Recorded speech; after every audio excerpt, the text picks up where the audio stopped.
रक्षा करना, उनको संजोए रखना, ये भी बहुत जरूरी हो जाता है, क्योंकि कोई भी देश ऐसे ही महान नहीं बनता है। और अगर भारत आज महान देश है, भारत आज महान देशों की श्रेणी में सबसे आगे है, तो वो यूं ही नहीं है।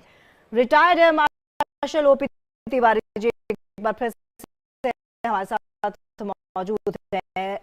ओपी तिवारी जी, हमारे जो विशिष्ट मेहमान हैं इस साल के, और देखिए इंडोनेशिया बैंड जो है मार्च पास करता हुआ भी हमारे बहुत देश की तरफ से, एयरफोर्स की तरफ से, वो लोग कहते हैं कि हमारा भविष्य कुछ है, लेकिन हम अपना पास्ट कभी भी नहीं भूल सकते, जिस पर हम निर्भर हैं।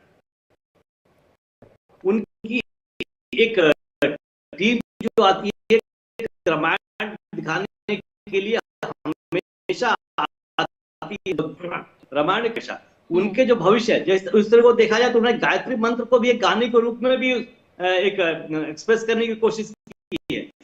ये कहते हैं कि हमारा जो पुराना संबंध है हिंदुस्तान से, हम कभी नहीं भूल सकते।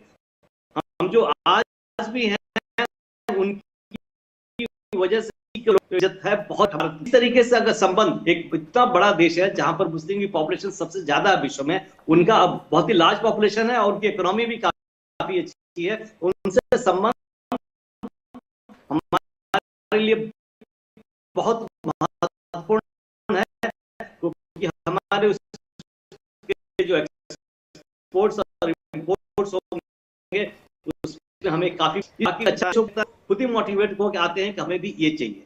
इसलिए एक संबंध बनाना, अफ्रीका हो या साउथ एशियन कंट्रीज है, इससे महत्वपूर्ण, बहुत ज्यादा जरूरत है हमारे इकोनॉमी को आगे बढ़ाने के लिए। अफ्रीका एक हमारे लिए बहुत बड़ा मार्केट है, फ्रॉम डिफेंस इक्विपमेंट से बाकी अदर इक्विपमेंट के लिए। डिफेंस इक्विपमेंट के लिए बहुत ज्यादा है, बिकॉज हमारे जो एयरक्राफ्ट बनेंगे, जो भी बनेंगे, वो नाटो कंट्रीज तो कहीं देगी नहीं, वो हमारे इक्विपमेंट्स अच्छे हैं और थोड़ा सस्ते भी हैं as compare to the France, England, America के जहाज जो बन रहे हैं।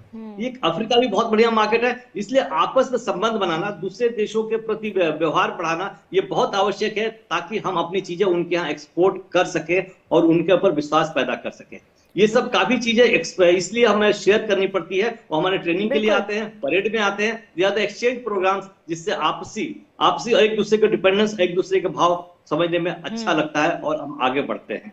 तो भारत की जो गति है, प्रगति की तरफ जो गति है, वो तेज हो रही है। अब मैं श्योर हूं, मैं बहुत भगवान से भी कामनाएं करता हूं और तेज हो, क्योंकि हम विश्व में सबसे आगे रहे हैं। कोई भी जानकारी हो या ये एस्ट्रोलॉजिकल जानकारी हो, वो जानकारी हो, वो सब हमारे पहले से ही थी। इवन एक दिन कोई एक पेपर देख रहा था मैं, उसमें कहा था न्यूटन्स लॉ भी हमारे ऋग्वेद में और ये कई धार्मिक इक्विपमेंट में ऑलरेडी उनका मेंशन था। Newton's law 1, first and second and third, तो सारी चीजें यहाँ पर थी। लेकिन उस समय के साथ जहां हम थोड़ा एकत्रित एक साथ नहीं थे, उसकी वजह से हमारा सब कुछ लूट लिया गया था, हमारी लाइब्रेरी जला दी गई थी, हमारे सारे जो विज्ञान और जितने हमारे पास सब कुछ है, सबको नष्ट कर दिया था। इसके बावजूद और उसके प्रति भी हम इस तेज से इस स्पेस पर आए, इससे तो हमें बहुत खुशी होती है और हम श्योर हैं हम बहुत आगे बढ़ते रहेंगे। बिल्कुल सर, आगे बढ़ते रहेंगे। और हमारे साथ रिटायर्ड कर्नल शिवदास सिंह जी भी जुड़े हुए हैं। सर, जैसे कि मैं बात कर रही थी कि एक बहुत बड़ा मौका होता है पोटेंशियल हार्नेस करना है। पोटेंशियल कैसे हार्नेस किया जा सकता है? उनमें कॉन्फिडेंस जनरेट किया जा सकता है। जैसे हमने प्रूव कर दिया, वो वैक्सीन बनाई थी कोविड टाइम में, या जो जहाज बन रहे हैं, जितने मिसाइल्स बन रही हैं और हमारे जो स्पेस में एयरक्राफ्ट जा रहे हैं, ये सारे हमारे साइंटिस्ट से पहले भी थे, पहले भी काम हो रहे थे। लेकिन इनका मोटिवेशन मतलब उतना हाई नहीं था, उनके ऊपर किसी ने विश्वास नहीं जताया था। अब जैसे उनके ऊपर विश्वास जताते हैं और उनको मोरल हाई करते हैं, देश आगे की तरफ बढ़ता है।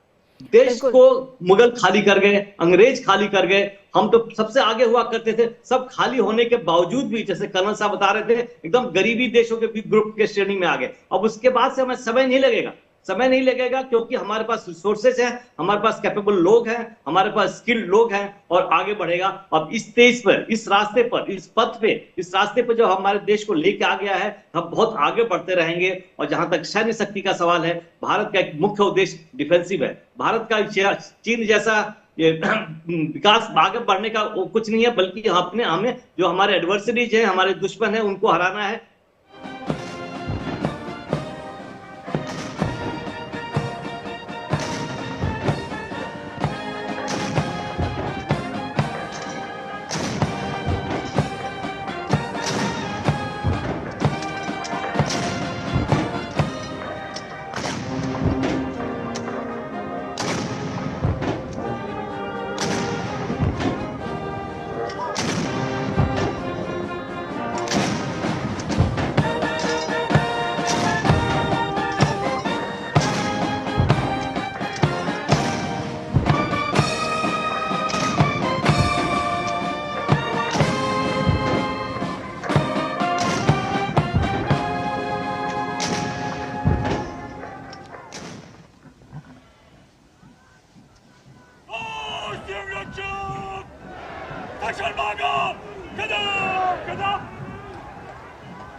The commandant of the President's bodyguard, Colonel Amit Birwal, giving the command, the PBG or the President's bodyguard, moving on, making way now for the parade to begin.